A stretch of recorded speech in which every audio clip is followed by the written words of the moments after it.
Bonjour tout le monde, je m'appelle Tito, je fais des vidéos sur les finances personnelles sur mon autre chaîne, mais sur cette chaîne, je parle d'autres choses comme aujourd'hui où je vais revoir le film Suspicion.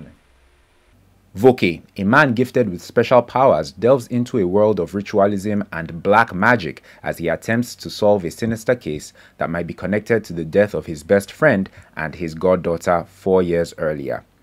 In his search for answers, he faces moral dilemmas and he must decide how far he's willing to go to uncover the truth. Hey guys, quick one. Please do me a favor and like this video by clicking on the like button and subscribe to my channel as well if you're not subscribed already. Most of you watching are not subscribed to this channel. Click on that subscribe button. You engaging with my channel really does help me. It helps this video and it helps my YouTube channel a great deal. You know we're entering a new year, so please help me enter the new year with a bit of, I don't know, joy. Okay, so like, subscribe, and feel free to share as well. Thank you if you've done any of those things. I really appreciate it. Now let's head back to the review. Now this review will contain spoilers because Suspicion is currently showing on Prime Video. So if you want to watch it, just head over to Prime Video and check it out and come back and watch this review. Suspicion is directed by Ikeagwu. He's a cool dude. I've met him a couple of times. Some of you may be familiar with his work. He's directed a few series on African magic, one of which is the very popular series Venge. So you might be familiar with his work. He also directed Nneka the Pretty Serpent a couple of years ago. I think that was during lockdown in 2020. So yeah, you may be familiar with Ikeagwu's work. And Prime Video categorizes this film Suspicion as drama suspense, but I think it's more action thriller. Anyway, we'll get into it. Let's begin with le performance. Stan the Man Nze plays Voke in this film. The protagonist, he's a guy who has supernatural powers and I think goes around trying to solve cases to make a quick buck. Unfortunately, they don't really tell us what his profession is because they don't really establish the characters very well in this film. I'll talk more about that further on in this review. He did a good job with what he was given and with what we were given about the character. The performance would have been more enjoyable if they had developed the character a bit more. Omowunmi Dada plays his love interest in the film, Chisom.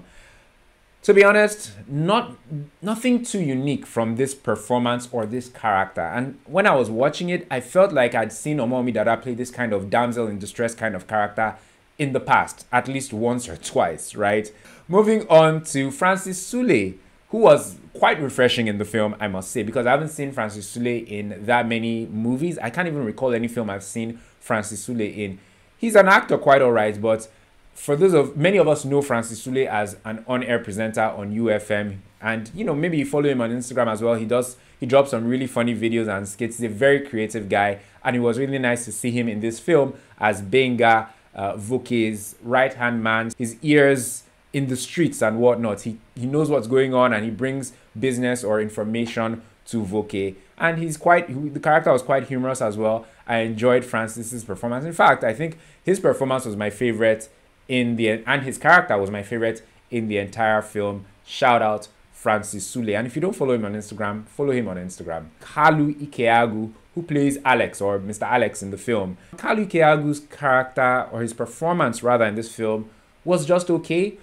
You see, one of the issues I had with this film, which I'll talk about very soon, was that there isn't much emotion in their delivery.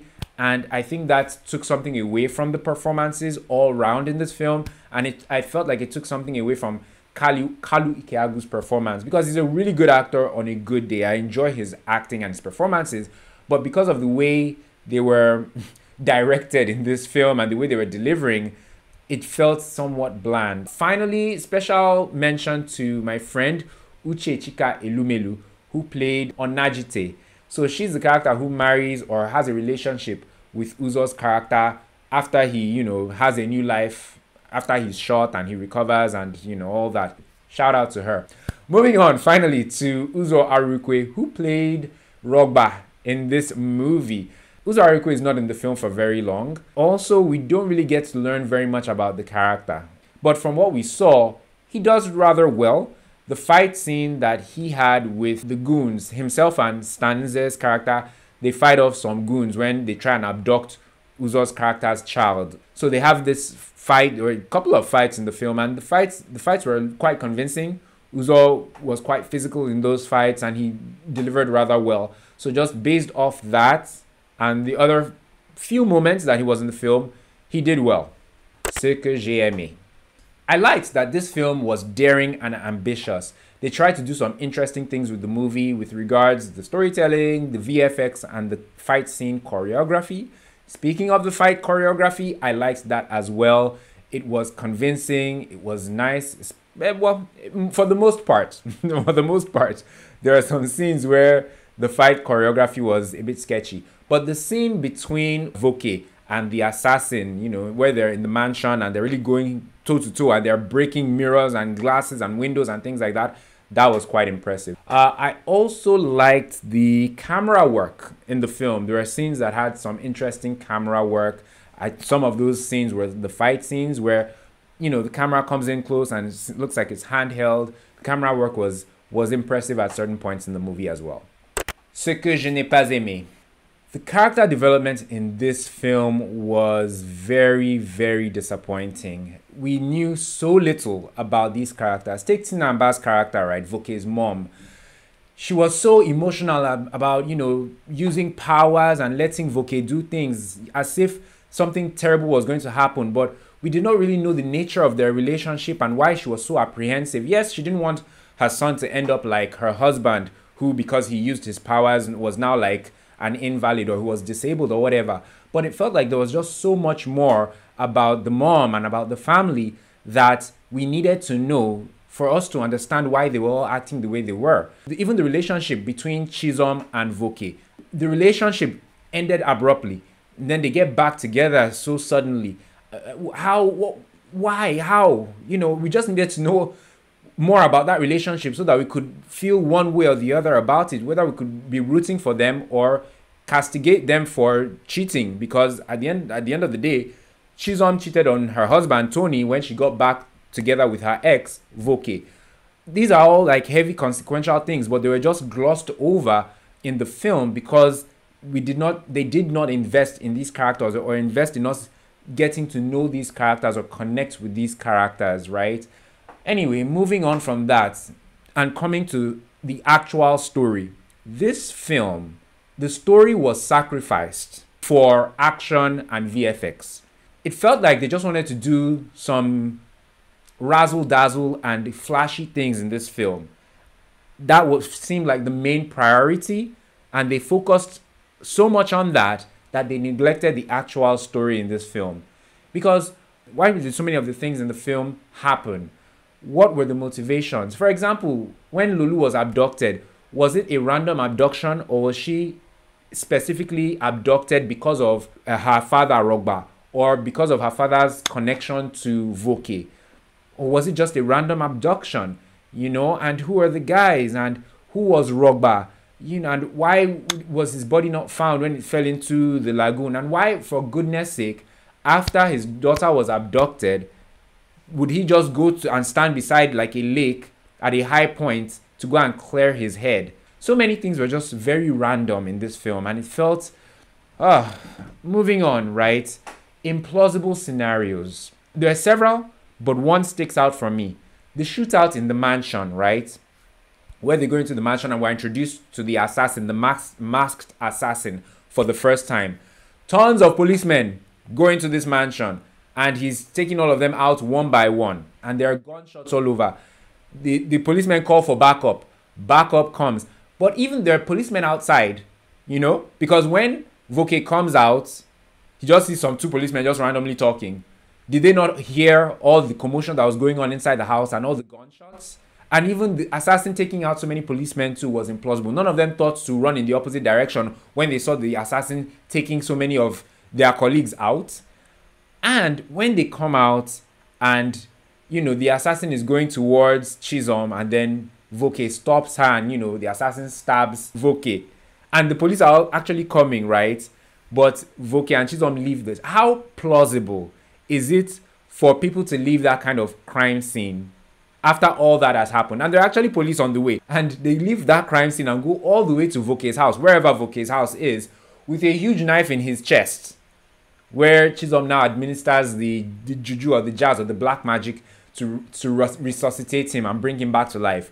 And immediately after that, they make love. Finally, I felt like this film borrowed too much from other American films. They borrowed from The Matrix, but they borrowed heavily from Captain America, The First Avenger, and The Winter Soldier. Think about it. The main guy and the villain, the assassin, right? The assassin is masked, like Bucky was masked in The Winter Soldier. The assassin, who ultimately was Rogba, i.e. Uzor Arukwe's character, fell from a high point to his supposed death. In the first Captain America film, Bucky falls from a high point to his supposed death, but he survives, and he comes back as a masked assassin, the Winter Soldier. So does Rogba. He comes back as a masked assassin who, like the Winter Soldier, has lost his memory. He has no memory of his former life, just like the assassin in this film, Suspicion. So this film, I mean, it's allowed to get, everyone's allowed to get inspiration from somewhere, but come on. There should be a line. There should be a line. In conclusion, Suspicion was actually a noble effort from the filmmaker who, by all indications, is a big fan of superhero films, action films, and sci-fi films. I feel the film just fell off or got off track when it neglected telling a very comprehensive story. And instead, it focused on the action sequences and the black magic. And it chose not to really develop the characters.